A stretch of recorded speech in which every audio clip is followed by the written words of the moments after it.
Tonight, police impound the vehicle crazed murderer Nathaniel Train, loaded with guns and ammunition and used to illegally cross into Queensland a year ago.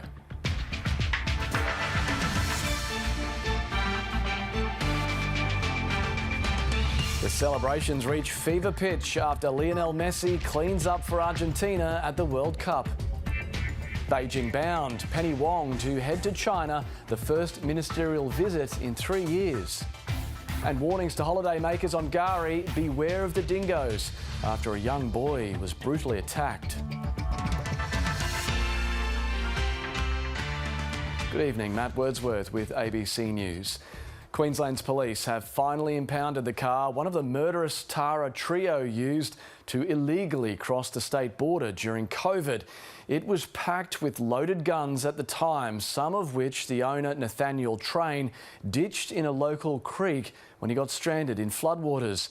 A farmer who helped him at the time says local police were notified and they later seized some of the weapons after Train had moved on. The Wiambilla property where the siege took place remains a crime scene. I know everyone's searching for answers and it's our very, very determined effort to get those answers. But the focus is now on this car, 200 kilometres away, quietly impounded this morning by Gundawindi police after an ABC investigation revealed it was owned by Nathaniel Train, an anti-vaxxer who smashed through the border during COVID in December last year, the car loaded with guns and ammunition. A farmer who helped him when his car struck floodwaters says police knew about the incident at the time and later retrieved guns he ditched when he abandoned the vehicle. The revelations raise questions about what police did then. Did they raise any red flags? A year later, dressed in camouflage fatigues, Nathaniel joined his crazed conspiracy theorist brother and wife, executing 2 officers in a terrifying siege and killing a neighbour. There will be a very thorough investigation. We want to answer as many questions as we can answer, and we've got to allow the authorities and the coroner to do their job. All of that will come out in due course, so I do ask for patience. Grief is still raw as the community continues to mourn. The Premier and Police Commissioner paused to pay their respects in Chinchilla. Members of the public are invited to Wednesday's memorial for the fallen constables at Brisbane's entertainment centre.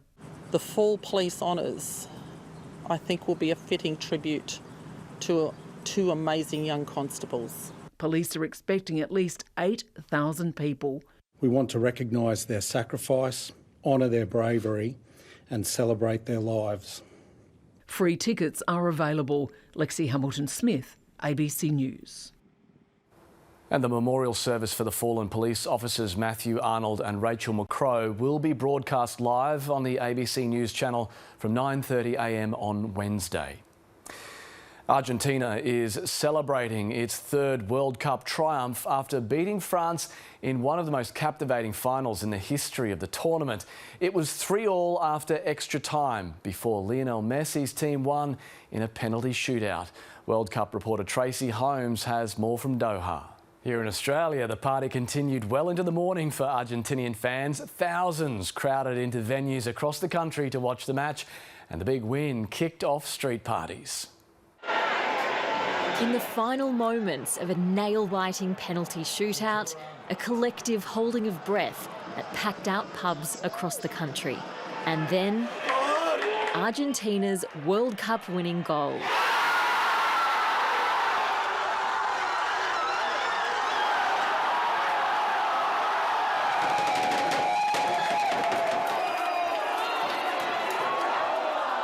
In amongst the hubbub, hugs, tears of joy and phone calls home. Celebrations continued well into the morning.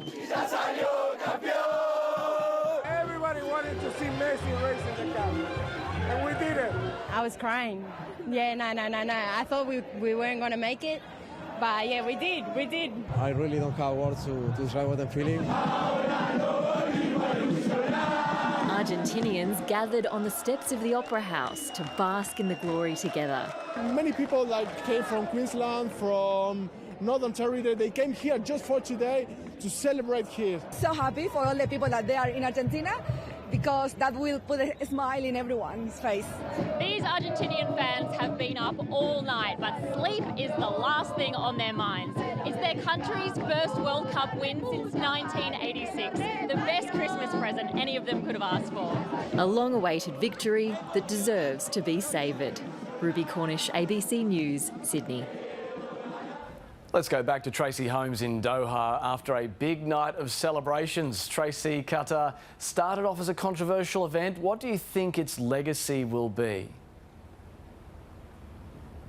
Matt, I think it's going to be multiple-fold.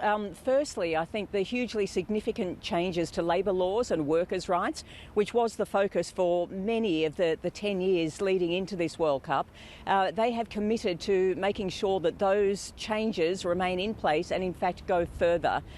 So international agencies have recognised that as hugely significant and regions best.